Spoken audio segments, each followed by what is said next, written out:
don't remember anything. Just like you named Scott. So you're at this house with Heather, with Scott, the guy that you know she has slept with. That would be awkward. That would be very awkward.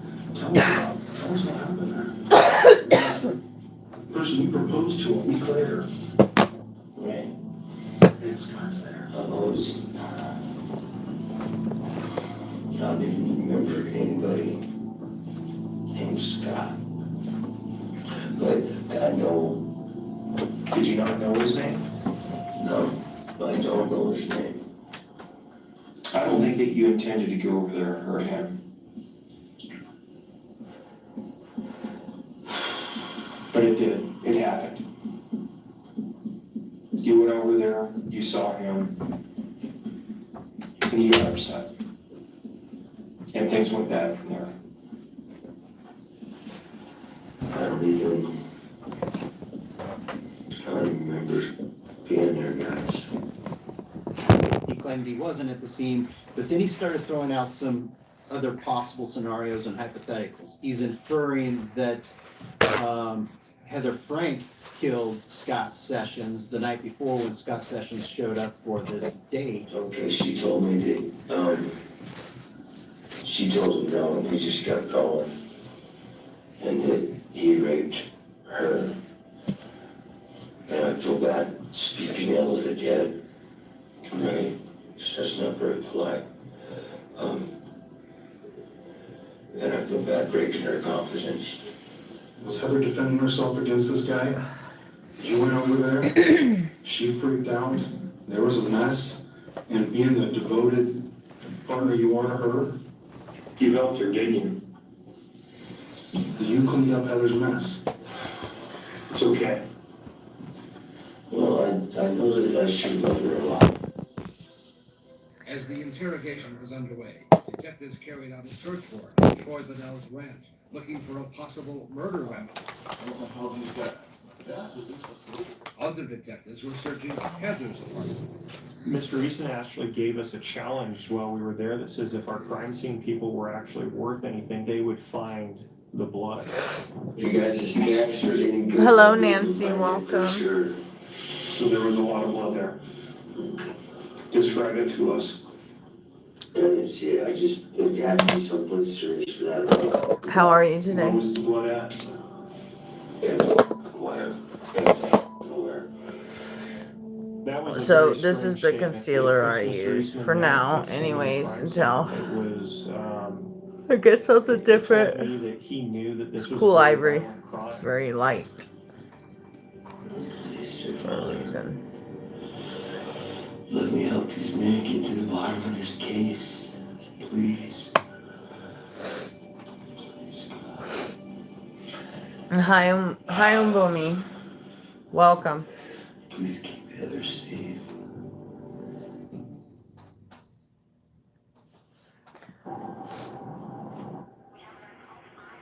We were still trying to figure out where Heather Frank was.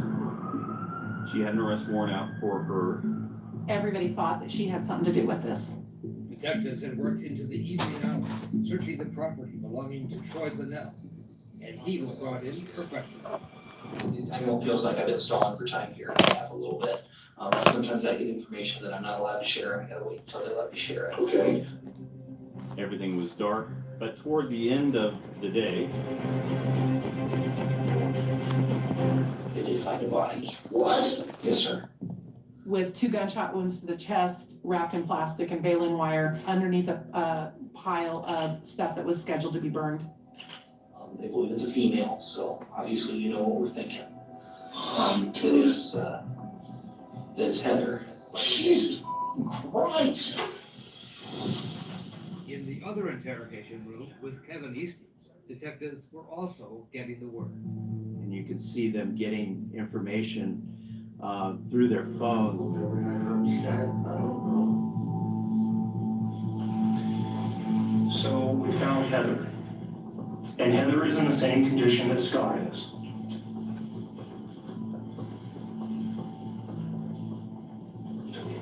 All right, Kevin, Heather's dead. You know she's dead. Scott's dead. You need to start talking to us. He was upset that he thought that we were Yes. playing games with him. I ended up not having to work yesterday because of some bullshit some girl did the day before. But today, I am going to work. And I have to sit down with my boss. Because I'm not in the wrong here. Kevin, breathe. Okay. Hey, Kevin, get your head up and breathe, okay? In and out. In through your nose, and out through your mouth. At Heather's apartment, the forensics team found the pool of blood, just as Eastman had predicted they would. Well, I don't need it. After pulling back the carpeting and the black. Like I said, I'm not in the wrong here.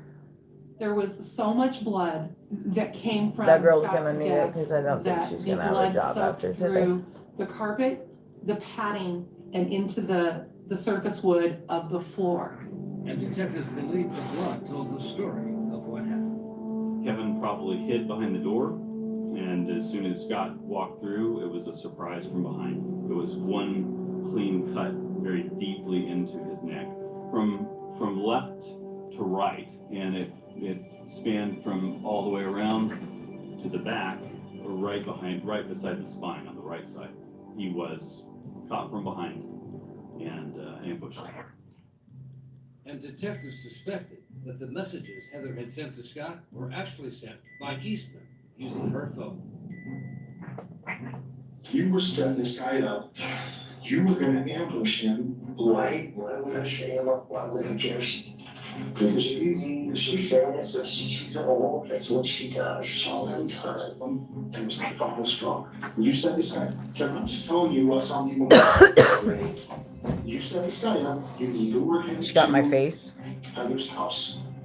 You killed him. because she refused to do her job, Discounted Eastman's which she's getting paid to that it was do. Heather who killed Scott Sessions. We don't really know what Heather was doing. She may have been forced to watch. I don't think that she would have had the physical Hey, strength girls, to commit the murder. stop, I don't girls. think it's likely. Girls, But there was still suspicion about knock the it murder off, of girls. Troy Burnett No. in Heather's murder. knock it off, girls. His DNA Knock it was off. found on a cigarette Knock it off. that, Knock it was off. wrapped up with Heather Frank's body. Oh, I'm sorry to hear that, Richard. Detectives questioned him. What kind? Sorry, I'm yelling at my cats. What kind of Well, and fish did you have, Richard? how that body showed up on your property. Me. Me. I don't even know this. I don't even know who this guy is. You know, I'm just not that guy. He had no motive or reason to want to kill Heather Frank, whereas Kevin Eastman did, namely that that Heather was the witness to his murder of Scott Sessions, and therefore that she was the one that could turn him in. We're not lying to you. Everything we've talked about, we've told you is the truth. And you know it's the truth. Heather is dead. I think that we were just getting closer. He got to a point where he said, Can I get a lawyer? Sorry, guys. Thank you. Don't say I let you down.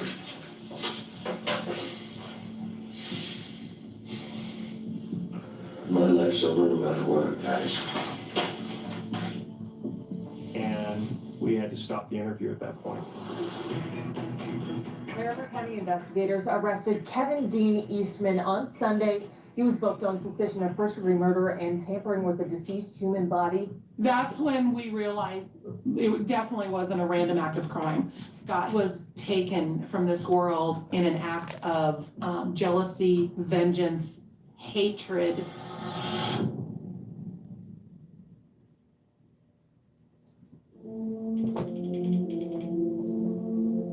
Kevin Dean Eastman is standing trial for the murders of both his ex-girlfriend Heather Frank and her love interest Stanley Scott Sessions. He was emotional for a lot of people. Everybody knew Scott either from high school or from music or from church, and that is just the small town feel that Greeley has always had. No, I didn't do anything wrong. I did my job, as I always do. I'm the only one in the building that Power, seems to work. control, coercion, and revenge. So 100%.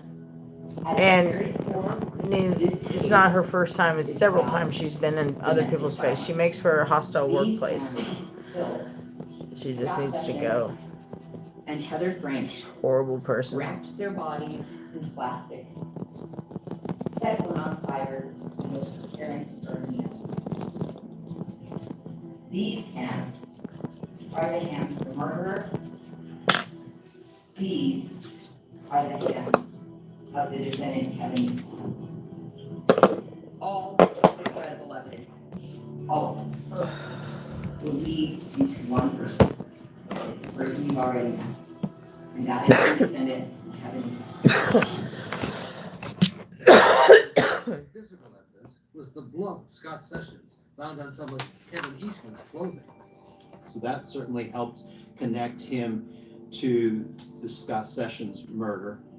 And Eastman's DNA found on the baling wire used to wrap Heather's body. And that was really significant. But investigators could never definitively link the knife and the shell casings found in Eastman's possession to the two murders.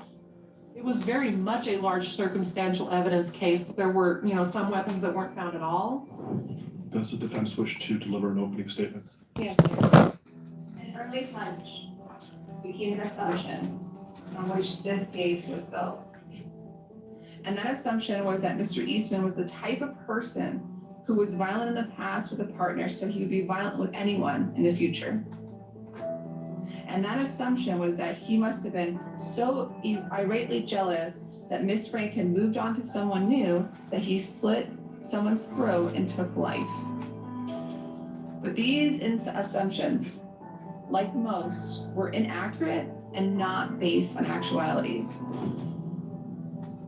It was obvious that he was going to try and paint Heather as the killer of Scott Sessions. Now, when Mr. Sessions' body was located at Pingree Park, they wanted to know who was it that wrapped Mr. Sessions' head in duct tape before his body was burned. And the DNA on that duct tape was a strike. They painted a picture that Heather had killed Scott because Scott had raped her. The victim was being put on trial. Over 2 years of investigation, and the government will still not be able to show you any murder weapon. They will not be able to tell you where Miss Frank was killed, and they will not be able to present you with any forensic or physical evidence that connects Mr. Eastman to either homicide. You will have doubts. You will have hesitations. And because you have those doubts, because you have those hesitations, the only verdict will be not guilty. Thank you.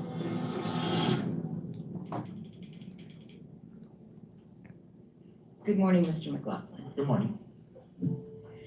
Who is your mother? Well, she was a beautiful lady.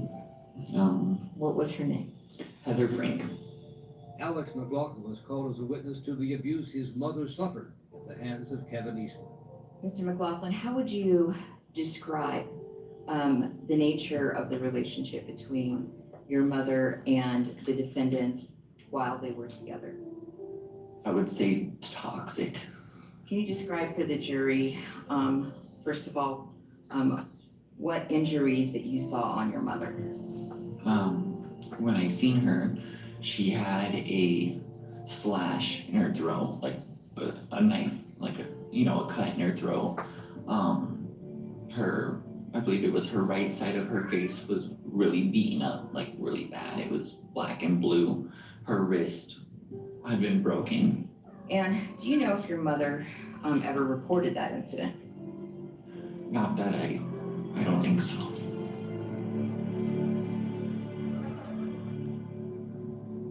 A friend of Heather's, Anthony Velarde, recalled a text message he received from Eastman. The messages pretty much said that he was married to Mrs. Frank, to leave her alone, or he was going to Yes. he was going to kill her. He was gonna stab me in the face, in the neck. He was a roughneck. He worked in the oil field, blah, blah, blah. And no one will find your body. Correct. Prosecution wanted the jury to understand why Heather never called police after Scott was killed. Could Heather have saved Heather? Could Heather still be alive today had she notified police? Kevin may have been threatening to hurt her children. She was doing basically what she had to do in order to survive herself. And at some point that didn't Hello, last little anymore. sister.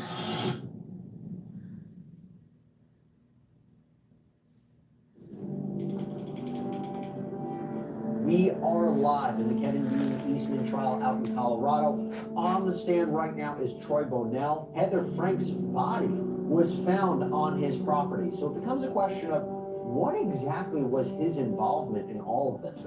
Let me advise the jurors that Mr. Bonnell has a pending criminal case. One of the hard parts of the case was proving that it was Kevin Eastman that was responsible for shooting Heather Frank and not Troy Bonnell.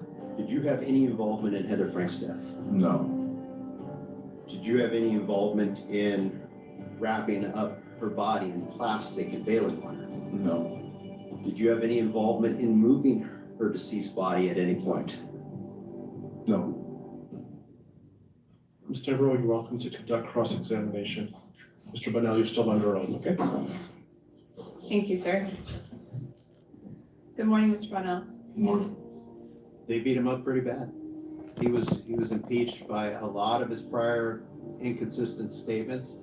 And you told Detective Shell, quote, that you did not even know these people, referring to Mr. Eastman and Miss Frank. Did not know what? You said, and I quote, that you, quote, don't even know these people. Correct. And then his evasive answers when detectives asked him why his DNA was found on a cigarette pack next to Heather's body. I had no explanation Right. other than No, I'm asking the questions, okay? You could never provide Detective Porter or Detective Geyer on that date an explanation. no. And they told you that this was a problem. Okay. Yes. They told you it was likely a problem that needed to be fixed because someone could use it to paint you as a suspect. I don't recall it. Hello, Callie. Troy Bonnell was an easy target as an alternate suspect. He was involved in some shady things, and he had a significant prior criminal history that didn't paint him in a positive light, for sure. You have been asked a lot of questions on cross-examination where you said you couldn't remember. Yes. Sir, did you have any reason to kill Scott Sessions on February 8th or February 9th? No. Were you involved in that death in any way? No. Or the cover-up of that death? No. Turning to 1 week later, February 15th into the 16th, did you have any reason to shoot Heather Frank twice in the chest? No. Were you involved in that act? No. Did you have any reason to cover up that murder? No.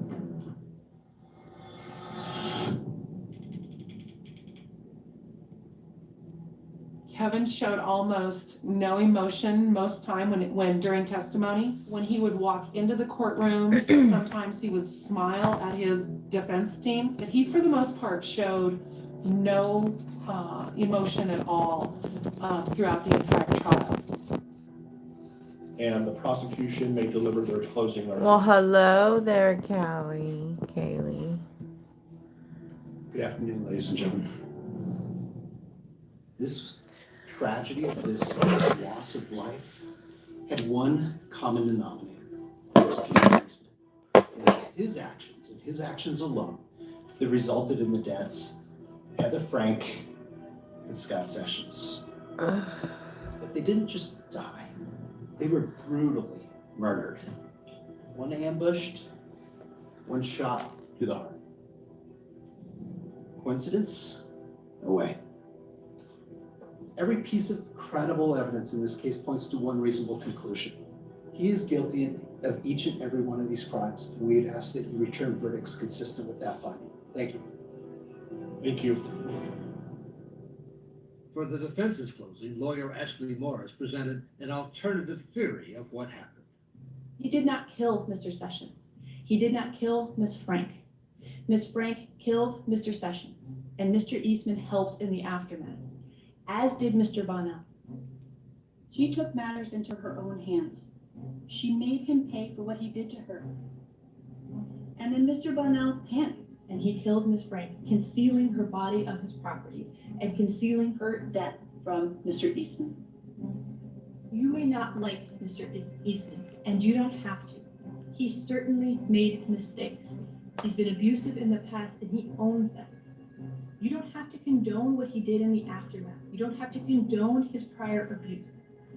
But you cannot let these feelings interfere with your decision in the case. The prosecution has not been able to answer the essential questions in this case: the who, what, when, where, and how for each of these homicides. Therefore, I'm confident that you will find Mr. Eastman not guilty of killing Mr. Sessions and killing Miss Frank. Thank you.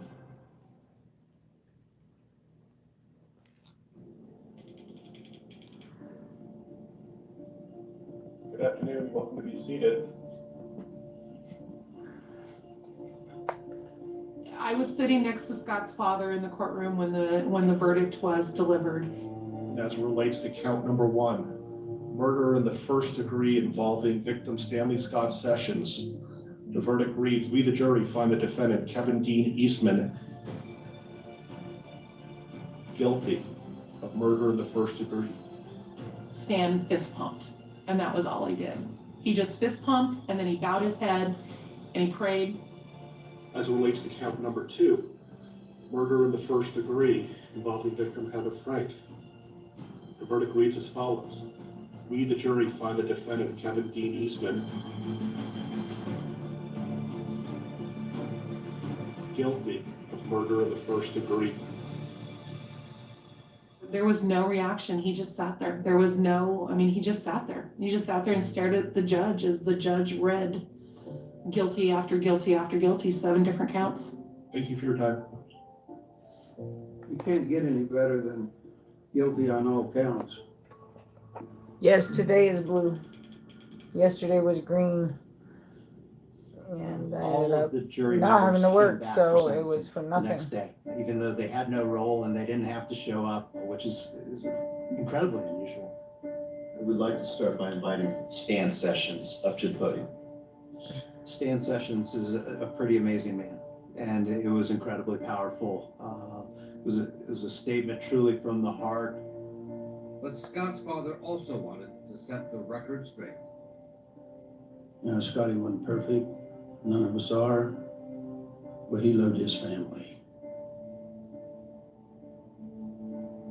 It pained my heart to hear the concocted story of him raping somebody. Never, ever, ever, ever in 54 years, ever had a complaint like that in his life. He was not that kind of guy. Now, finally, I am truly a Christian man. Believe in the Gospels of Christ completely. It's incumbent upon me the last 2 years to find a way to forgive this man for what he did. Because I don't want to carry his burden on my shoulders. I will not let him or anyone else determine my happiness for the rest of my life. So, Mr. Eastman, I have no quarrel with you. I hope and pray that you'll take advantage of the services of the prison system, that you will find God in your life, and that you will find a way to become a better person. I believe deeply in my heart that the right decisions were made. Thank you. Mr. Session, on behalf of the state of Colorado, our condolences for the loss of your son. Thank you very much. My mom was more than just my mom. She was my best friend. The memories we had together I will cherish forever. I miss her every day, and will continue to miss her every day. And for that reason, I'm standing here today to say, Kevin, I have not forgiven you yet. I no longer have hate for you. just disappointment that you decided to do the unimaginable act that took not only my mother's life, but the life of Scott Sessions as well. I pray that one day you will come to the realization of what you've done. I would lastly like to say that my heart and prayers and condolences go out to the family and many friends of Scott Sessions. Thank you. Alex, your mom would be proud of you. Thank you. And our condolences on behalf of the state of Colorado. Thank you.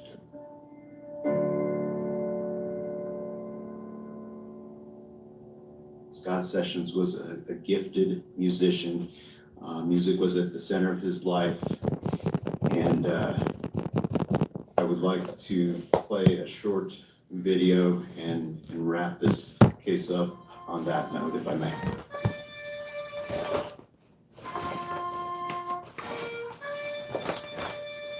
There wasn't a dry eye in the courtroom. Everybody was crying.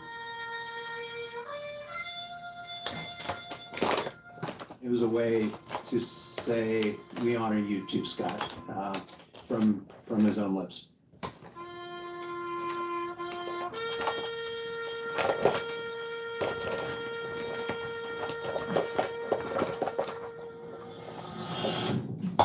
Mr. Eastman, you don't have to say anything. Is there anything you would like to say? Mr. Eastman does not wish to make a statement at this time. Thank you. There is no death penalty in Colorado, and the only decision for the judge was whether to sentence Eastman to life with the possibility of parole or for his natural life, which means no parole. You are going to spend the rest of your natural life in prison based on your vicious acts of violence, jealousy, and control, and the taking of two precious lives, and thereafter disposing of their deceased bodies in such a disrespectful manner. That's why you're going to spend the rest of your life in prison. We are at recess. Good luck to you. All we could do here is keep him away from ever doing it to anybody else here. But he's got his big trial coming. He's gonna have to meet his record on this.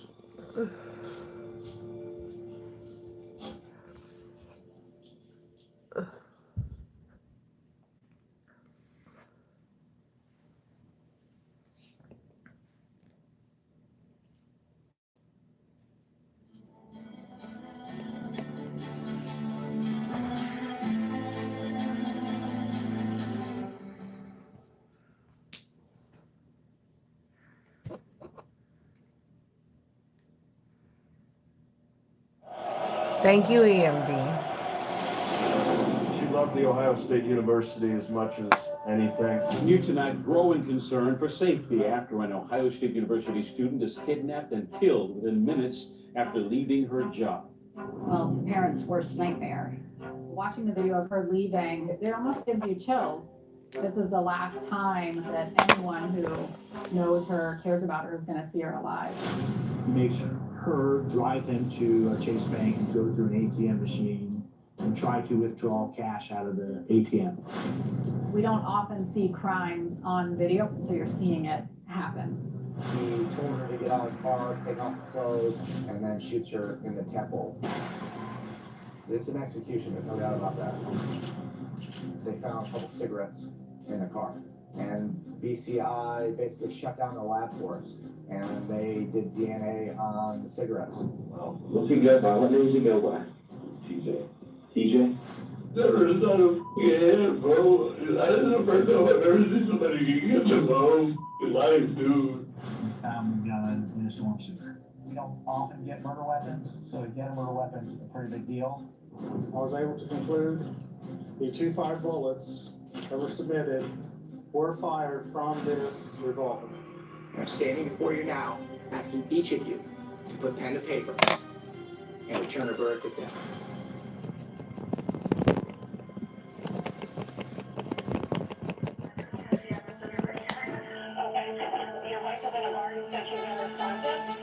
This is what he's going to tell me. Situation. And I grabbed the gun. Trying to find the first place to put a body. No, sir. The only thing they could do was kill him. You want to say anything? We, the jury, need to find the defendant.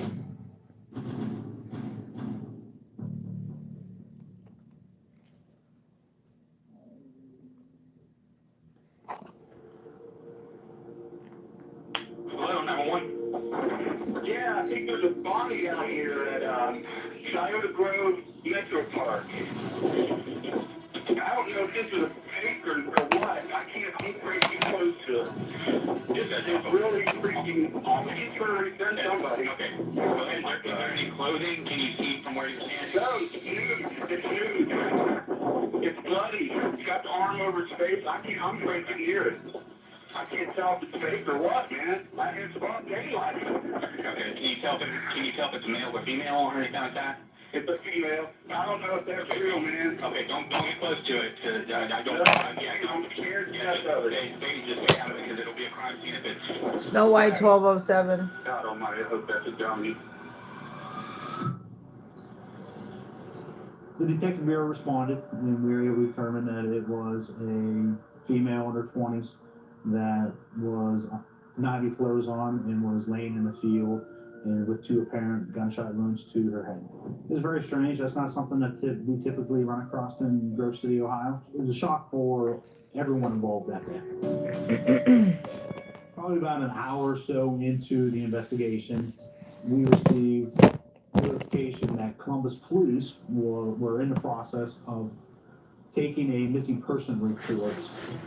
Here's the latest. A body found in Scioto Grove Metro Parks has been identified as missing Ohio State University student Reagan Tokes. Well, it's a parent's worst nightmare. We knew something was definitely very, very wrong, and we couldn't reach her. And that evening is when we got the most horrific phone call that a parent could ever receive. She loved the Ohio State University as much as anything. Reagan wouldn't even apply to other colleges. She was a psychology major. She was getting ready to graduate. And so her plan after graduating was to continue on, and that was the field that she was going into. She had a great time her 4 years here until that fateful night. Tonight, growing concern for safety after an Ohio State University student is kidnapped and killed within minutes after leaving her job. It scares me to go out alone now. Are they going to take me? Like how they took her? You don't know. It definitely sent shockwaves throughout the community, because I think a lot of people could imagine that being their daughter, their sister, their granddaughter, their friend. Reagan Tokes was last seen leaving work in a restaurant in downtown Columbus, Bodega. Watching the video of her leaving, it almost gives you chills. This is the last time that anyone who knows her, cares about her, is going to see her alive. In Fort Worth, Texas. Please check your No directory and suspicious. No dial one got again. up and immediately followed her out. You didn't see anybody in the windows on the street start to follow her or anything at that time. You're walking someplace, you're just trying to get I there am safely. And I think he took her totally by surprise. So once he abducts Reagan, he makes her drive the vehicle while he has a gun in the passenger seat. He makes her drive him to a Chase Bank and go through an ATM machine and try to withdraw cash out of the ATM. She is unsuccessful and does not get any cash out. He then forces her to drive to another ATM machine at Huntington Bank to try to withdraw, which she is unable to as well.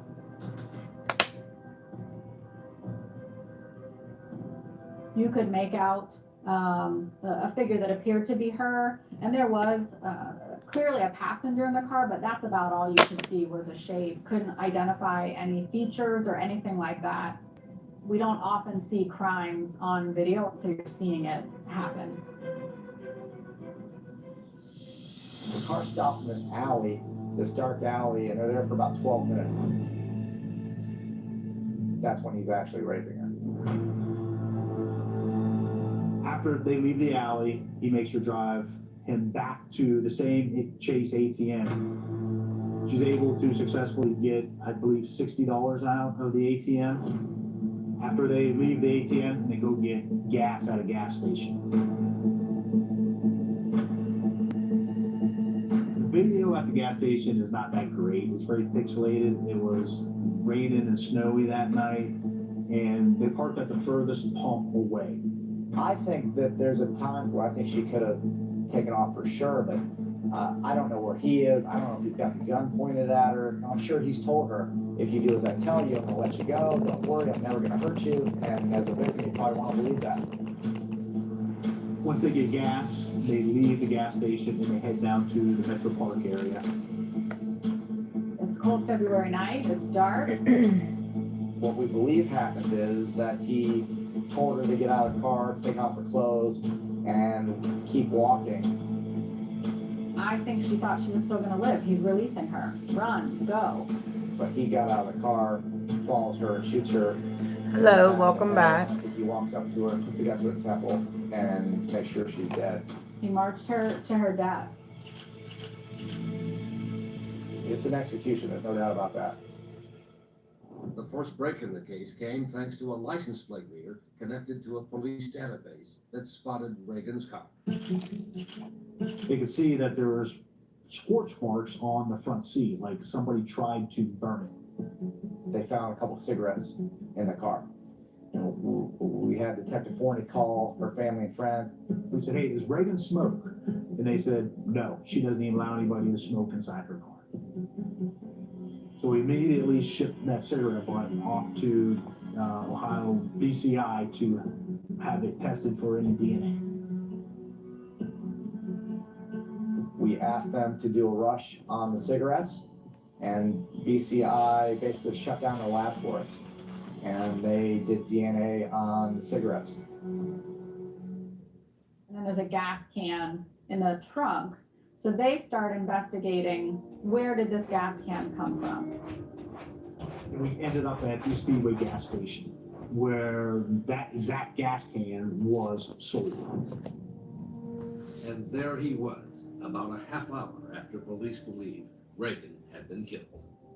There's a video of him engaging in that transaction at the gas station, having the plan later to set the car on fire, destroying that as evidence. And that was a very key thing in the case. Even before we had the DNA, we had the video at the Speedway. And then, a short time later, the crime lab called with the DNA results. I mean, it was within hours, which is truly tremendous. Good morning, everyone. Late last night, I received a call from the lead BCI forensic scientist with a match on items in the car with a registered sex offender. His name is Brian Lee Goldsby.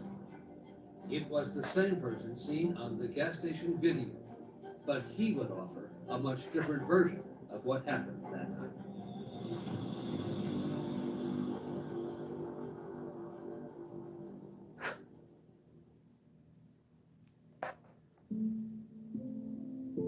Family and friends are gathered at Maumee United Methodist Church to honor the life of the Ohio State senior who died a week ago.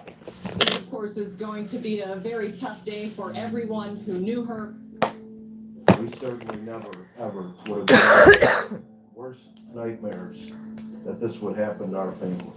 When you just try to do the right thing and live a simple, humble, private life, you just don't expect things like this. It was surreal. It made absolutely no sense that somebody would hurt her because everybody loved her, and we frankly were in a state of shock. Brian Goldsby was taken into custody without incident by Grove City Police. Real quick. Goldsby was on probation for another attempted rape and Getting ready for work. robbery. He had a long criminal record going Hello, on back Ness. to when he was a juvenile. He was a sex offender. We found out that my office had handled a case of his 6 years before. A remarkably similar case in which Goldsby had abducted a woman. What are you forced her to doing? Take out money from an ATM machine and then raped her, but let her go. Prosecutors offered him a plea bargain, and he served 6 years in prison. Pulled the file, called the prosecutor who had done the case, tried to have him explain why on a rape case he only got 6 years. He explained to us that the victim didn't want to go through testimony, and that's why they cut the deal. He was in the system. They had a file on him. He had been released the previous November. Weed. He was a previously convicted violent offender. that was wearing an ankle monitor, who basically was roaming about Columbus, unchecked, unmonitored. He should have never crossed paths with my daughter. He would stay out past curfew. He was going to places where he probably should not have been going. It's unacceptable. One would think that there is an immediate alert that goes off and an officer is sent to investigate and find out what the situation is. But what we found was that no one was really closely tracking his whereabouts. There weren't guardrails put into place to ensure where he was going or that he wouldn't offend. Because his previous conviction was for a violent crime. The night that he killed I'm going to Reagan, work. he'd I'm get not on the eating. bus system and getting on the bus and then getting off in the area where the GPS then picks him up and starts to follow him as he just aimlessly walks around. We could track his movements the whole night, which was pretty chilling, actually. We had the surveillance video from the ATMs, from the gas station. And then to the park where Reagan was killed. And finally to Gosby's girlfriend's house, where police discovered the black Kate Spade purse that belonged to Reagan. The ankle monitor gave us really great evidence. Gosby was even wearing the ankle monitor when he was arrested.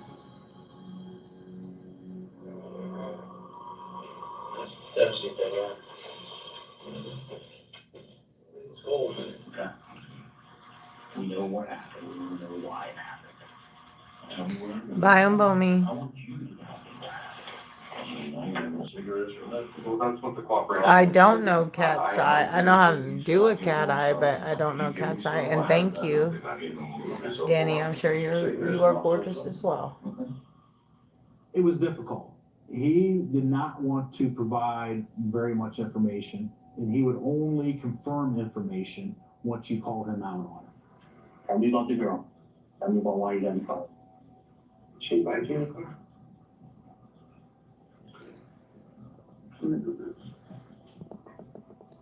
And I don't have the best camera quality either. What's going on?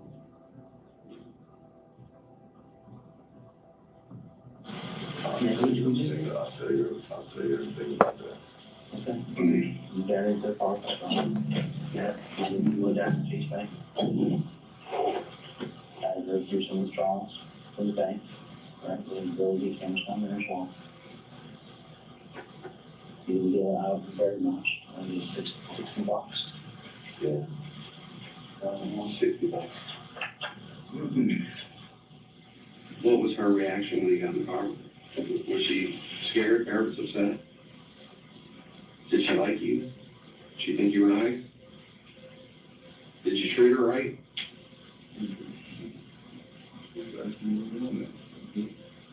Okay, you told her you wanted what?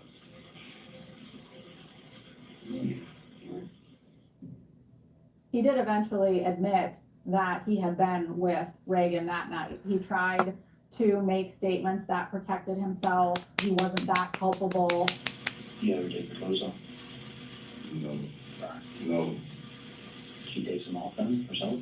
I didn't have her do it. I didn't have her take the clothes off. I did not have her take the clothes off. Was somebody with you? No. Okay. I didn't have her take the clothes off. You just listen, all right? You didn't mean to do this. Things got out of control. You panicked. I get it.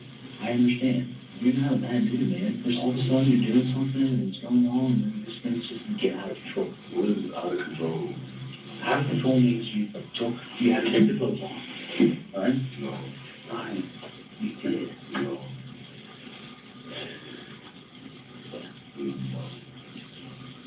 Listen, I just told you. You get it. We understand. No. Yes.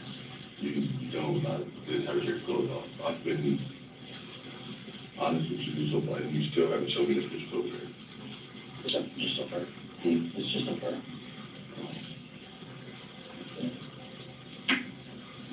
You don't want to see that, man.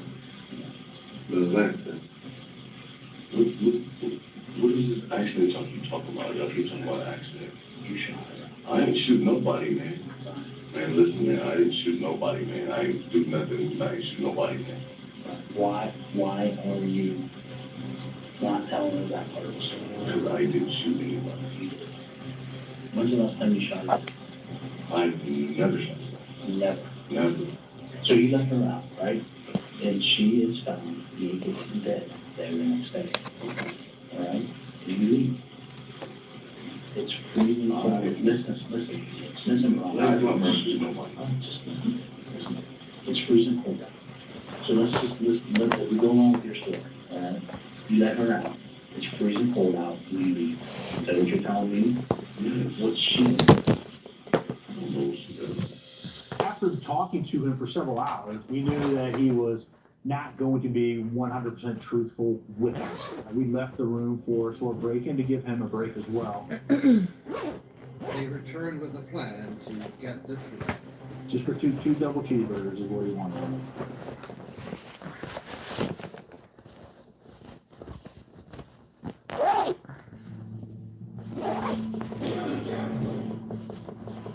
Criminals never surprise me. Some come in and think they're smarter than us. I don't disrespect y'all or none of that. You know, I respect what y'all do inside the job, society. So I didn't kill this man. If he's not going to admit to doing this, then maybe he will admit to being there, but someone else will. So we interjected a possible storyline for him to use at that point. But if there's a second date, now's the time to tell me. Even if you don't want to tell me the name, I need to know if there's a second dude in the car. We bought into that right away, and when he knew that we had a lot of information putting him in the locations, then he started saying, well, okay, I was there, but this person that I knew from middle school was threatening my family. So did he tell you to go up and get a girl? Whose idea was it to go get the girl? It wasn't to specifically get the specific. It was to get money. Yeah. How much money did he expect? He told me he needed about $2,000, $3,000 tonight, or if he's going to do it. Okay. Then he would give us a little bit more information, a little bit more information. What's he go by? What name does he go by? TJ? Is he black guy? Tall, skinny, fat, brown? He ain't fat. He's like,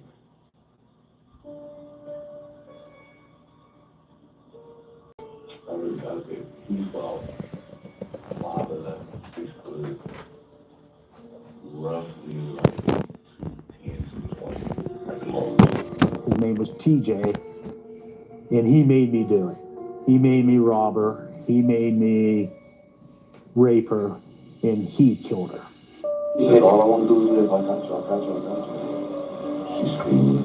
She said, I just want to leave. I just want to go home. He told her, bitch, shut up.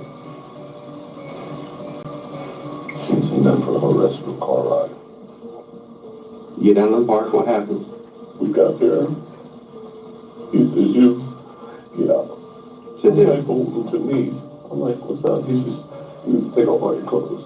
I'm like, well, what is you doing, bro? He said, just go let her go. He follows her. Get behind her. See, grab her hand up. And he shoots her back in the head the first time. She paused.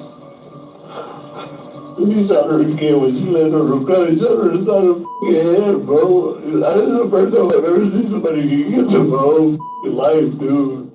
I mean, it's not unheard of to have a second person involved that we didn't know about. Is there a TJ? We saturated the area where he said that this TJ person hung out, and nobody could come up with anyone even close to TJ. TJ was completely. His level of detail and what we knew matched up perfectly and exactly. So we knew that we had the right person, but we still needed to find the gun. Occasionally he would ask for a cigarette break. So we would take him out into our Sally Port, which is a garage area. Callie?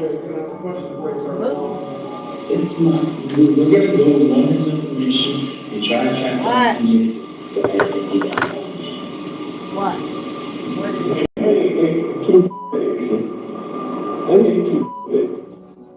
for 2 burgers from a restaurant. 2 double cheeseburgers is what he wanted.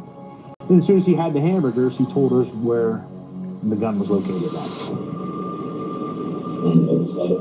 Hello, everybody. I don't know who's watching me. Probably some They lurkers. found the gun in a storm sewer. They were able to throw a magnet down and pull it back a little bit, and there it was. Matched We'll up keep perfectly. asking about Gilmore.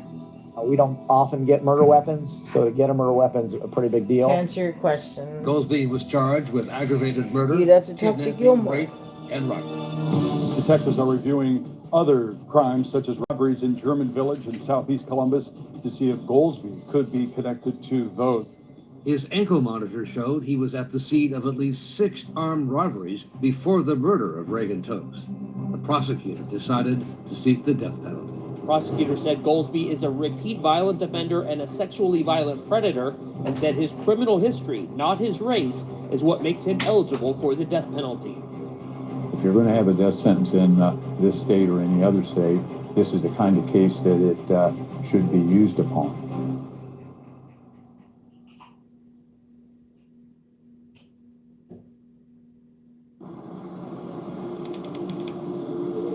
We're going live now to Columbus, Ohio for opening statements in the murder trial of Brian Goldsby, accused of rape and execution-style murder of Ohio State University student Reagan Toast. Goldsby could face the death penalty. And to have to sit there in that same room with that person who does not even deserve to breathe air was the most awful experience. He is a soulless individual. He looked at us all the time, but I never could quite figure out what he was thinking. He had no emotion. It was a very, very, very difficult couple weeks. The district attorney, Ron O'Brien, wanted the jury to know about Reagan. 21-year-old Ohio State University student from the Toledo area, psychology major who was looking to graduate in May of last year, who never made that graduation because she was executed point blank in the head, the handgun. Especially since the state was seeking the death penalty, we wanted to make sure the jury knew and understood what a terrible, brutal, horrific crime this was. He continued to lie and blame this fellow, TJ. He claimed that he was forced to rape her by this mysterious TJ. And we'll play you the series of lies that he told those Grove City detectives trying to cover up his tracks. Thank you for your attention, and we look forward to presenting that evidence to satisfy you with your verdict. Thank you. Goldsby was represented by 2 public defenders, Diane Menashe and Court Goddardam. We were up against 2 very accomplished, phenomenal defense counsel, and they showed it throughout this case from the very beginning. The presumption of innocence remains with Mr. Goldsby throughout this trial. There will be evidence presented by the state in this trial that we may not contest. We do not have to present any witnesses on our own, and we don't plan to present any at this point in time. We have no burden of proof whatsoever. They were going to make us prove our case. The prosecutors played long stretches of the interrogation of Brian Goldsby. His claims about TJ, He's about 5'11", 6 foot. and his description of the last words he heard from Reagan. She said, all I want to do is live. All I want to do is live. Correct. And there was testimony about the gun recovered from the sewer, linked to the bullets removed from Reagan's body. Were you able to tell if those fire bullets were fired from that exact gun? Yes, I was able to conclude the 2 fired bullets that were submitted were fired from this revolver. And the prosecution may call its next witness. Thank you, Your Honor. Ms. Addishay Jackson. But the prosecution's strongest witnesses were the women in Brian Goldsby's life who agreed to testify against him.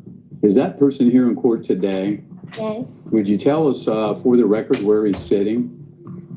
He's sitting on the right hand of the court wearing a white t-shirt. Okay, for the record, to be the defendant. That's correct. She was at first a little uncooperative, but we were able to convince her, hey, this is the right thing to do. And she finally agreed to it. I have a paper bag here, Ms. Jackson, that in marked for purposes of identification as State's Exhibit I, and I'm going to remove the contents, which is a black purse. It says Kate Spade on the side. Does that item look familiar to you? That's the purse. The purse Reagan Tokes had with her the night she was murdered, that Goldsby had given to his girlfriend as a gift. And did he tell you where he got it? No. Okay. On the final day of the state's case, prosecutors brought in 2 more women who had relationships with Brian Goldsby, starting with the mother of his 6-year-old daughter. My name is Jennifer Nickel. She invoked an Ohio law that keeps witnesses' faces from being shown. After his arrest, did you visit him in the jail? Yes. Will you tell the jury the circumstances of that visit? I said, did you rape Reagan? He shook his head like this. I started to cry. Indicating yes for the Yes. And I asked him if he killed her. He shook his head yes. I dropped the phone and I left the visit. Was Brittany visiting that same day? Yes. So the next witness was Brittany Stepp. Are you nervous? Yes. Take a deep breath for a moment. Tell us what happened. Jennifer was visiting Brian and she had slammed the phone down. I picked the phone up and I looked at him. I said, what happened? And he just looked at me and he said, I'm sorry. I said, sorry for what? He said, I'm sorry, I got scared. I said, did you do it? And he shook his head, yes. And I said, no. And I said to him and slammed the phone down. Can you show us with your head what he did when you asked him that? Okay.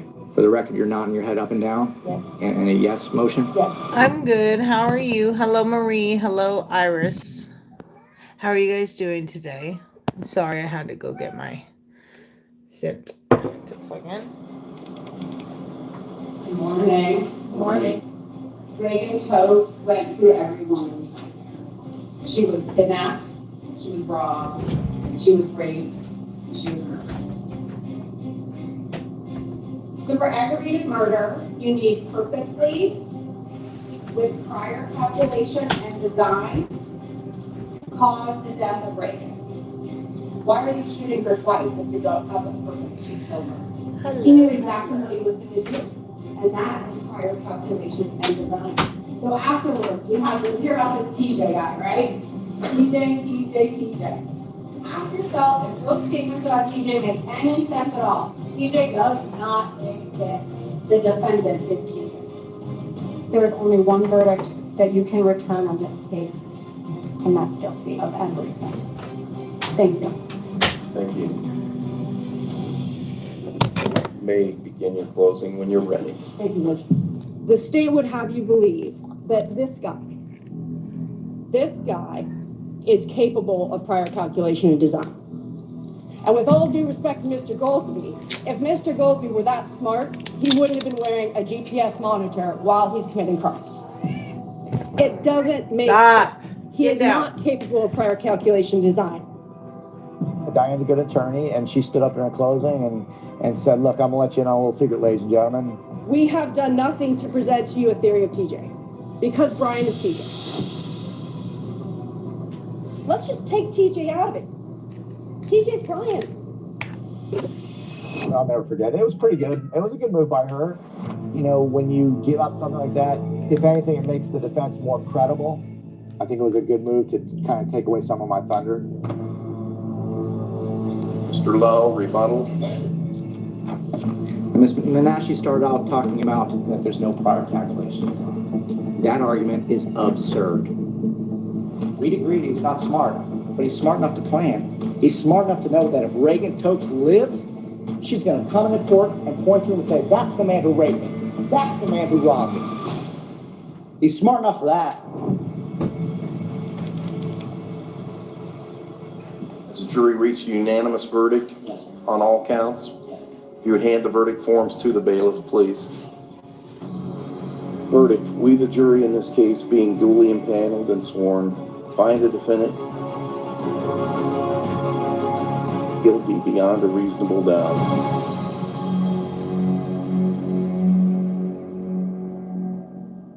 Almost catatonic, didn't see any emotion, didn't really move a lot, not a lot of expressions. He looked pathetic more than anything else. The only thing that really was of any debate was whether he was going to get too allowed to live or whether he deserved the same fate that he did to Reagan. Hi, I'm Boomy. That was the only debate in that courtroom. Then the hard part for us begins because the penalty phase is all about the defendant. And essentially, how does the person that's sitting before the jury get there? So it's the defense's turn to point out, this is how Brian Lee Goldsby came to sit in front of you. And so I want to talk about Brian's story. And I know throughout the several weeks in trial, he was always referred to as either Mr. Goldsby or sometimes people said Mr. Goolsby. But it's Brian. He is a human being. He has a pulse. He eats, he walks, he sits next to me at the counsel table. The defense hired a psychologist, Howard Franklin, who met with Goldsby to document the traumas he said he suffered as a child. I know that he'd said that he was engaging in these many behaviors to cause pain to people like the pain that he had experienced. That's what he reported to me. So they include physical violence, sexual abuse at the age of 12, abandoned by his father as well as his mother, his parents who separated, who hated one another, drug and alcohol dependent mother, and an alcoholic grandmother who lived with them, a mother with several mental illnesses, a victim of bullying, and a victim of gang violence. These are all very serious types of trauma. Or whatever. Many people who have those problems in their lives, in their upbringing, do not go out and commit the kind of crimes we have here in this courtroom. Correct, Doctor? Sustained. What I'm questioning is the kind of treatment he was getting and the failure of the system, the failure of the treatment folks to help him understand why he was having so many problems. Okay, let me get this right. You're saying that if he had the treatment program with this record that you have recommended, he would have responded and not continued to commit these crimes? I believe that's a very good possibility. And now the defense played its last card. Brian Goldsby would speak to the jury.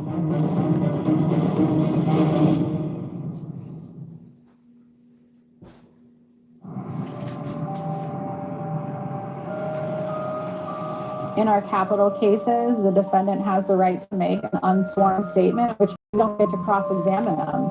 And he doesn't have to take an oath saying, I'm going to tell the truth. I would like to apologize to the Tokes family for the crimes I committed against his daughter, friends, and family. When I first got locked up, I lied about everything. Said it was TJ. There is no TJ. TJ is not real. I made TJ up because I was trying to wiggle my way out of the crime that I committed. But the only other thing I have to say is Hello, Gilmore. Oh, hello, Gilmore. How are you? Hello, Sarah. Welcome. Tell me what you just told me. Mercy for himself, here. And that Well, was, you mercy that you say you claim it's true, right? There's talk say of a it systemic here, failure. Say Ask it yourself, here. is there anything at all mitigating about the fact that he kidnapped, robbed, raped, and murdered Reaganos? The state would submit to you that there is nothing, not a zilch, mitigating about the nature and circumstances of the offense. And I'm standing before you now, asking each of you to put pen to paper and return a verdict of death. Thank you very much. Yeah, and I love your stupid ass too. Brian Goldsby had every reason not to come up here and stand in front of you and Fucking say make what he me did. mad. He knows what you think of him. I went back in that holding tank afterwards and I told Brian, I am so effing proud of you. I know that Mr. Lowe asked you to kill Brian. I'm not going to ask, I'm going to beg. And it's not something I do often. I beg you, do not kill him. Thank you.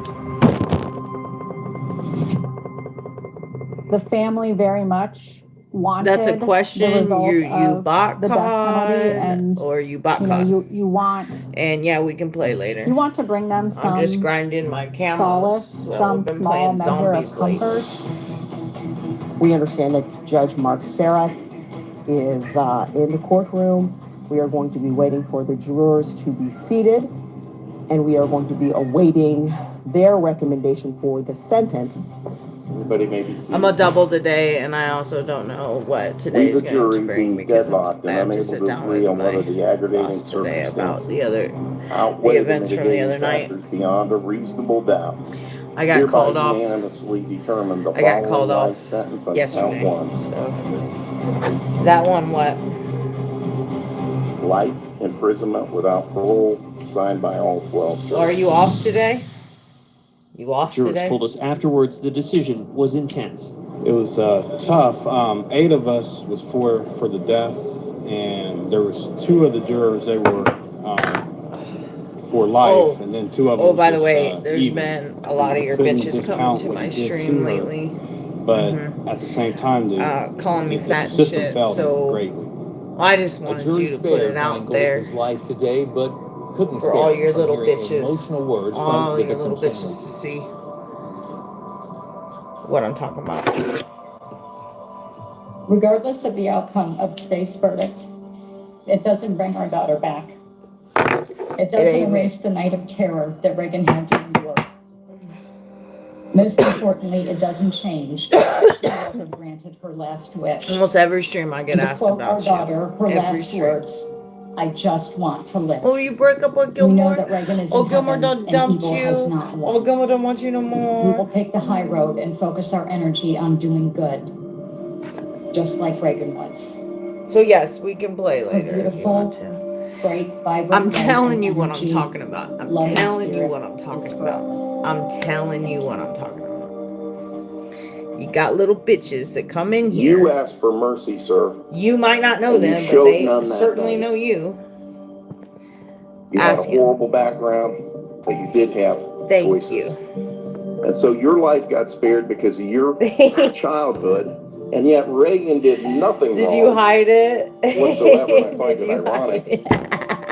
Did you And yet hide she it? forfeited her life because of your background. You get spared because of your background, and yet That's she forfeited hilarious. her life. So at any rate, I went to handle it, this is and a horrible crime. It's sad all the way around. it said another moderator's already. That's all the comments I'm going to make. And it told me another moderator He already doesn't exist, handled Tuss. it. So I can tell you, he doesn't exist. He hasn't existed in our world since the day we heard his name. This was about justice for Reagan, and I believe that happened. So grateful to have all of you here today supporting the rally for Reagan. One of the most wonderful things yeah, they get that's wild. come out of this is the They get pretty foundation that wild. we've created in her name, the Reagan Delaney Tokes Memorial Foundation. And we've been able to give several $100,000 worth of scholarships away. And again, thank you so much for the support today. We really appreciate having you here, and we're so proud of the work that we're able to do in Reagan's honor and memory. She's with us in our hearts always. Right. But Reagan's most lasting legacy may be the new laws her parents have lobbied the Ohio legislature to pass, the Reagan Tokes Act. There are now consequences, and you can have time added to your sentence if you do not show reform and you have infractions while incarcerated. Shut up, Gilmore. The law would have kept Brian Goldsby behind bars for another 3 years. The second phase is getting the ankle monitor program so that it's monitored in real time as it should be. So it's actually doing what it's intended to do, which is being preventative. And Ohio, I believe, is safer because of Reagan today. the failures that she unfortunately paid for. And now, ladies and gentlemen, the conferring of degrees. Reagan's parents and her sister Mackenzie were at the graduation ceremony, where their daughter was honored posthumously. Reagan Delaney Toast to receive the degree Bachelor of Arts. A bittersweet moment, what should have been the start of a bright future.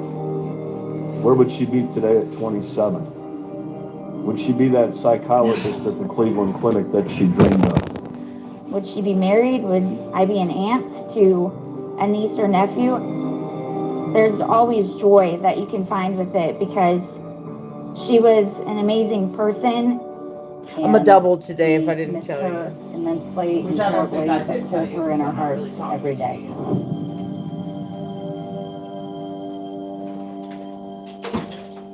I'm not really talking to you because you made me mad and you blocked me. You made me mad and blocked me. And I'm not over it. Because I got blocked for no fucking reason.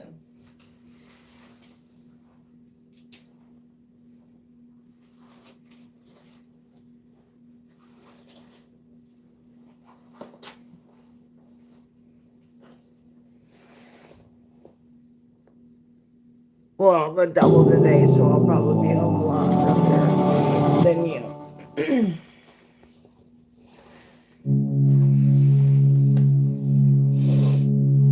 Oh, shit. For homicide detectives, the clock starts ticking the moment they are called.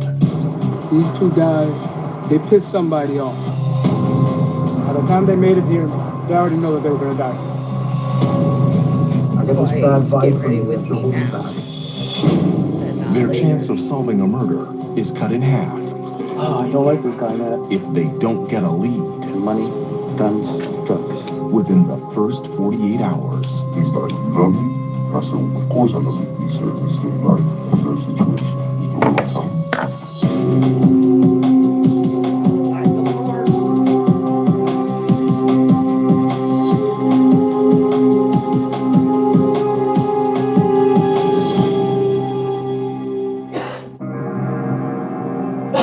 Florida, the Liberty City neighborhood. Early morning. A boy crossing I-95 to get to school spots two bodies in the backyard of an abandoned house. He asks a neighbor for help. What the emergency? It's two dead bodies behind an abandoned house. Now you're certain they're dead? I'm very certain, sir.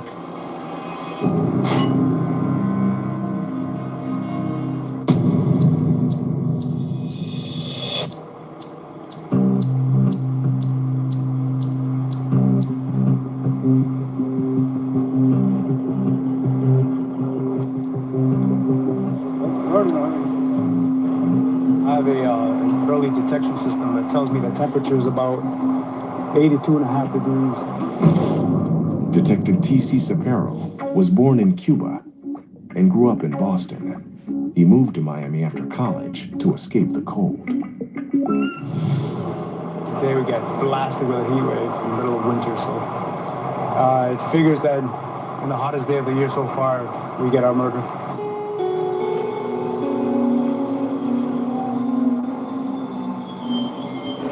TC, you got the lead on this. I know it's been a long time coming, been like a month and a half. We haven't had anything. We haven't had anything, exactly. Now you got a double. That's just the way the cookie crumbles. We got two young males shot.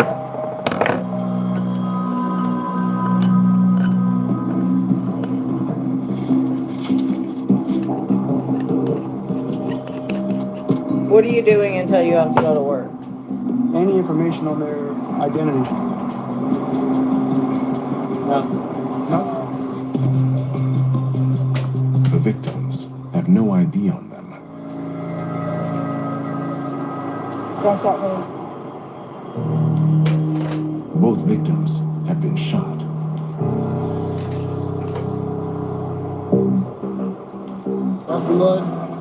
That blood ain't from the gunshot wound. No, just so you guys know. Yeah, He's got blood everywhere, all over the inside of his pants. Meaning they beat him up pretty good. I already, well, I These two didn't eat, guys, obviously, you know that. they I pissed don't somebody eat off. before I go to work, but I already showered and obviously because I did my makeup. This house is abandoned. There's very high probability that it was very dark back here. You know, an ideal place for someone to commit murder.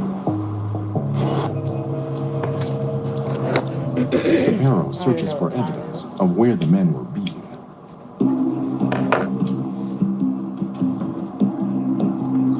But yeah, regardless of him and I fight all the time, that's the ex.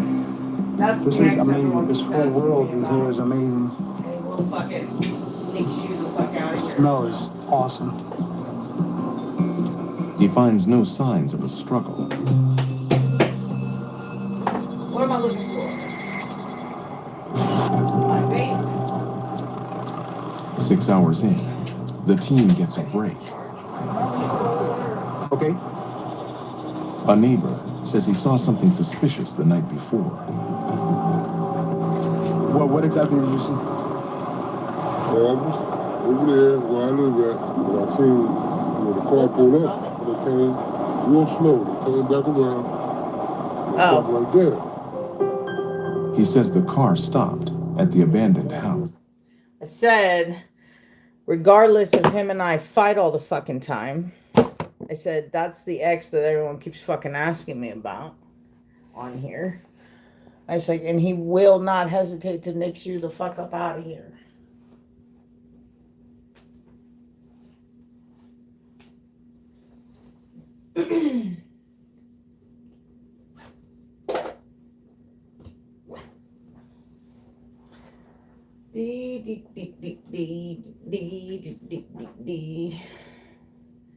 Oh, let's see how much my check is gonna be. I'm not feeling today already. I don't want to sit down with my boss over some stupid bitch.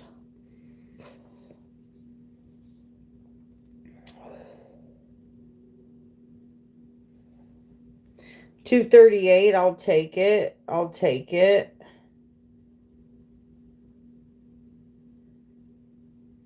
In the week. In the week. Nothing where I was making it granite though. Nowhere fucking near granite. Nowhere near granite.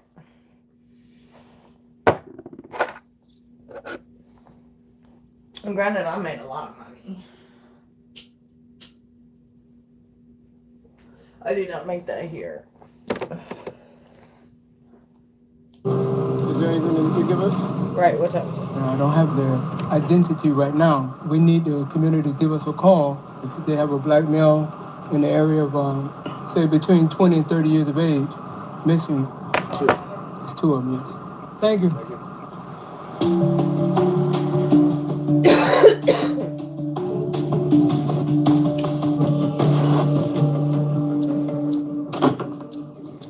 This is a shot of lunch and dinner put together. Awesome.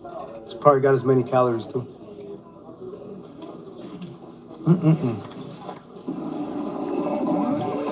Early this morning, when a little boy was walking on a pedestrian bridge, he saw two dead bodies in the backyard of this abandoned house below.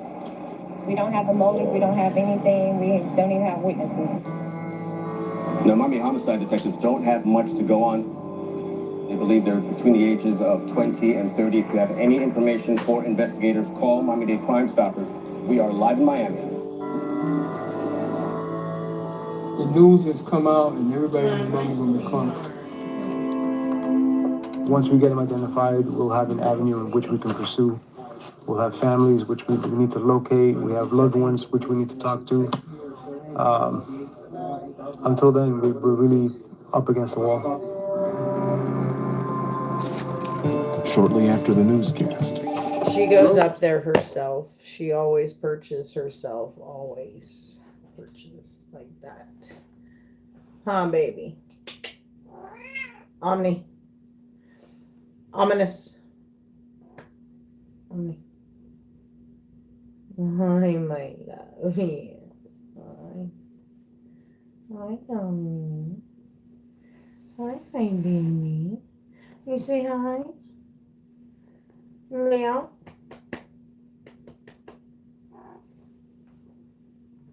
Yeah. And then she'll lay like that. I don't know if you can hear her purring.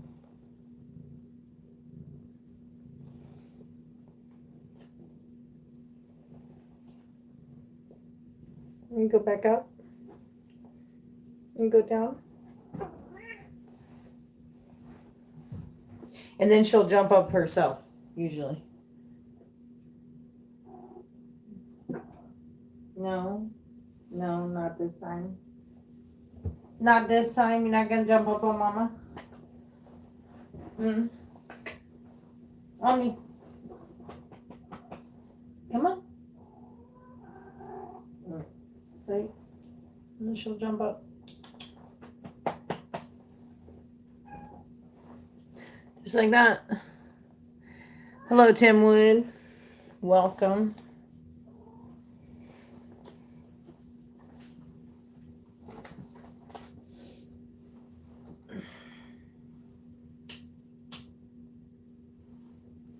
I was just showing off my black cat. I'm good. How are you today?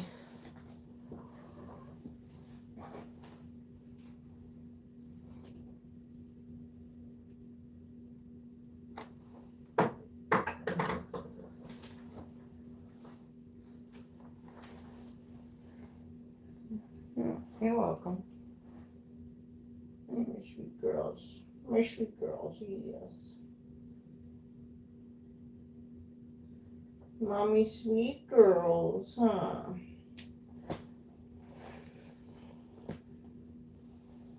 Okay, wow. Tim, my ex is in here. And he don't like it when people talk to me like that. And I don't like it when people talk to me like that.